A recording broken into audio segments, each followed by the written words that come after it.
What's going on, everybody? I want to talk to you about airbrush secret weapons. We are going to get into this right away. All of these things I'll try to link below if I can find them for you. They are great tools when using an airbrush, and they're going to be really great when you are using contrast paints. A few of them are going to be fantastic for you. First up, I want to tell you Airbrush Flow Improver by Vallejo. It's better than water. It's good mixing with your paints on the palette, but in the airbrush, it's really great to just turn your paints into a glaze consistency so you can put nice, smooth, thin tints through the airbrush down on your miniature. So, number one, I've talked about it before, but Airbrush Flow Improver, pick it up. It is 100% awesome. Number two, Stynylrez Primer. This primer, listen to it. No need to thin it. No need for Airbrush Flow Improver in it. It is just that good. And when you want to prime something white, this one's the best to do that. I believe that wholeheartedly. Now I go black, gray, and then white at the end for a zenithal pre-shade kind of prime. But some of you like to prime your miniatures white, and you'll buy really expensive white GW cans. And I believe if you pick up this in an airbrush, perhaps maybe a $30 airbrush, you're going to be just sitting on Easy Street priming your miniatures white. Next up, we want to talk about AK Ultra Matte Varnish. Not matte varnish, not ultra varnish, ultra matte varnish. This takes your miniature and totally mattes it out. It'll turn metallic paints into like grays and browns. That's how ultra matte this is. So if you want your metallic shine to remain, you might want to do this and then do all your metallics after. But I actually have been kind of experimenting on my Goliaths for Necromunda, and I like the way it kind of dulls out all the metallics and makes them almost like a non-metallic kind of look. It's pretty interesting. So pick up Ultra Matte Varnish by AK Interactive, and you can brush it on too, although I've only done that in very small parts.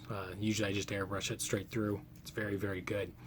Another one, this one's a hot tip, and this one's going to really make your pre-shade pop, and it's going to really work well with contrast paints from Games Workshop, and that is Dalerani FW Ink Burnt Umber. Now, that's what this looks like. It's a dark brown. This one, and also if you can get a Burnt Sienna, I have Liquitex, which I've sprayed, my airbrush is sprayed over it, but this is Burnt Sienna. So this one's a little more red, this one's a little more brown, warm, cool browns, right? What else is warm and cool off-whites? New GW contrast primers. So if you want to add an extra deep shadow to your miniature before you use like a contrast paint or a thin glaze layer, for example, let's say you're painting this Viking man, you would prime him, say Stynylrez white or whatever off-white you choose. If you're going to use contrast paints, you want to go off-white and only selectively put some white on there for the ultra highlights.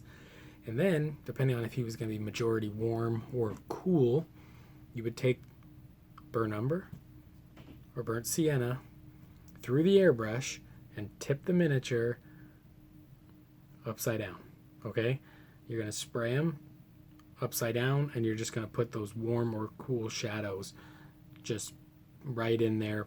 You're going to thin this out with some flow improver. You don't want a thick, full brown coat, but this is going to help make your shadows extra dark when you do add the contrast paint over top, or when you just start adding a thin color layer. It's going to work very well with the Zenithal Prime. Now, the reason this works a little better than black in your deepest, darkest spots, or just black in your deepest, darkest spots, is black will affect yellows and turn them quite green. A lot of times black has a little bit of a blue quality to it, and that's going to mess with your yellows, which is probably why you're having trouble with painting yellow sometimes, or some of your lighter colors are going to be affected by black. But a dark neutral, like a brown, they should be able to cover very well and interact with in a positive way. So, and then the final one here is the Dalarani FW acrylic ink white. This is pure white. It's thin as ink, and it is amazing. This is so good for if you want to put a few really, really hot spots on a miniature through your airbrush. You can selectively pick out, I wouldn't just hit the whole miniature from above with this white, but if you wanted to selectively pick out like that power sword or maybe that hand that's shooting a fireball or whatever, this is just an amazing white to shoot through the airbrush, and you can do it in thin layers and get a very, very white effect. Also, side bonus for this one, because it's so perfectly thin, you can use your very, very fine tip brush to get that white dot. See that white dot? That's the reflection. You can see it on both eyes. I have a white dot. Sometimes there's another one, little one down there and one up there. That white dot in your eyeball is what really sells the fact that the guy or girl is alive, or the monster, right? That little white dot, when you see that white dot, then it's like, oh, the eyeball's wet and the thing is alive. You can also use like an ard coat, gloss varnish to really pop that eyeball out if you want. But that's probably more for something above 28 mil scale. But if you can use that white to get that little dot in an eye, it really, really makes the animal or creature or person pop very, very nice. So, quick little recap. Vallejo Flow Improver, AK Interactive Ultra Matte Varnish, Stynylrez primers, the white especially, but I do use black, gray, and the white. And I have some colored ones I haven't tried yet. Burnt Sienna and Burnt Umber acrylic inks. This is FW Dalarani. This is Liquitex. Both of them are water soluble, very important for an ink. And a little bonus tip, FW acrylic ink white, very, very useful. And just so you don't get confused, Liquitex makes Burnt Umber, Burnt Sienna, and white. I just happen to have Liquitex in a few colors and the FW in a few colors, but they're both fantastic. So, and I guess we'll just give you one more. We'll give you one more. Liquitex black ink. This is carbon black ink. This is as black can be. Because it's going to dry with a slight satin finish, it will look even blacker than black acrylic paint.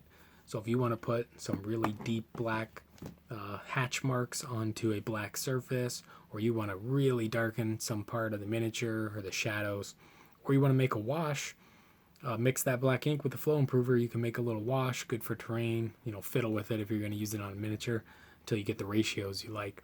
But anyway, acrylic inks, fantastic, water soluble, shoot them through the airbrush, and voila, they clean right up. Talk to you soon.